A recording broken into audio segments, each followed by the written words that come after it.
सभी साथियों को राम राम। तो मेरे चैनल पर आप सभी का स्वागत है। तो साथियों, जल्द ही कुछ गुड न्यूज़ हो सकती है। तो चैनल को सब्सक्राइब जरूर कर दीजिए और वीडियो को शेयर कर दीजिए। तो आज एक ऑफिशियल गैजेट आया हुआ है ग्रुप सी और ग्रुप डी की जो वैकेंसी के रूल हैं उसका आया हुआ है। ऑफिशियल है गवर्नमेंट की तरफ से, तो वो उसके बारे में डिस्कस करेंगे।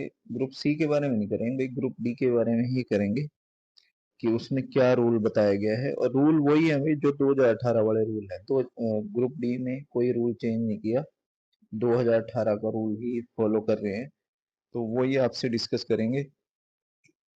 उसमें आपकी जो दो बातें क्लियर हो जाएंगी। एक तो क्लियर ये हो जाएगा कि एक तो यस नो पोर्टल का था, वो भी इसमें क्लियर हो जाएगा आपका। और विलिंगनेस वाला है, तो रूल क्या कहते हैं वो सारी बात आपसे डिस्कस करेंगे।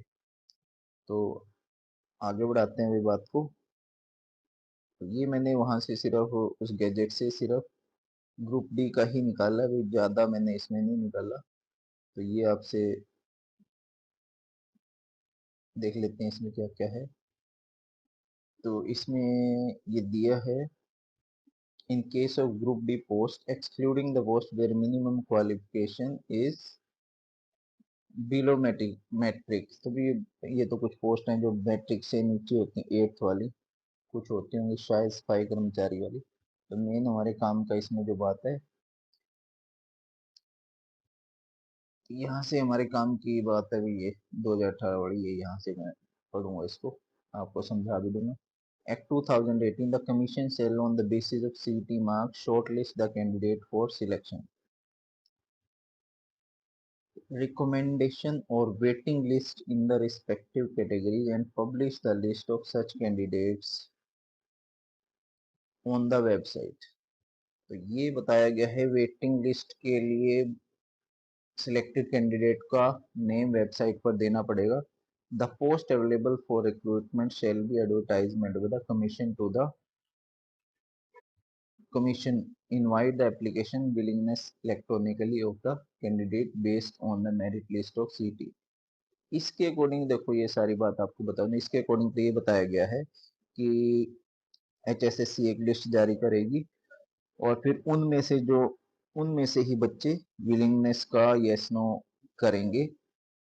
जो लिस्ट HSSC जारी करेगी, तो उनमें से ही यस नो करेंगे और फाइनली उन्हीं में से एक लिस्ट फाइनल जारी कर दी जाएगी। और इसमें से और क्या बोला है, देख सबसे लास्ट में ये एक, ये इसका एक ये भी बताऊंगा आपको। For group D post only willingness और consent of the eligible candidate shall be obtained by the commission before declaration of final result।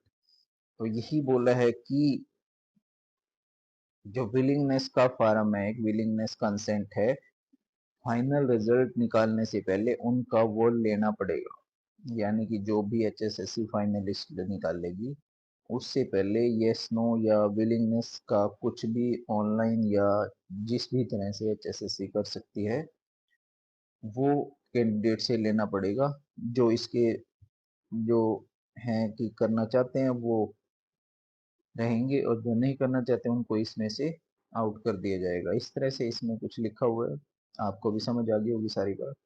तो ये इसमें साथियों बात है। तो बाकी रही रिजल्ट की, तो रिजल्ट तो हो सकता है भी जारी जल्द ही हो सकता है।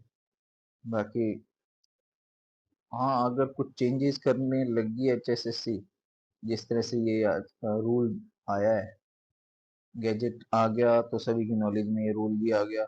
तो अगर इसमें कुछ करने लग गई HSSC तो फिर पोर्टल वगैरह का ओपन करेगी तो फिर लेट कर सकती है भाई।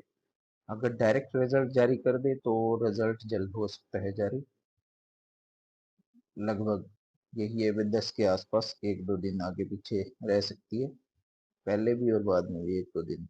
तो इस तरह से ये आपके सामने कहानी है कि सिर्फ अगर पोर्टल वगैरह ओपन होता है तो लेट होगा रिजल्ट वही पक्का, और अगर ऐसा कुछ नहीं होता तो रिजल्ट जल्द जारी हो सकता है। तो यही सारी बात आपके सामने रखती थी।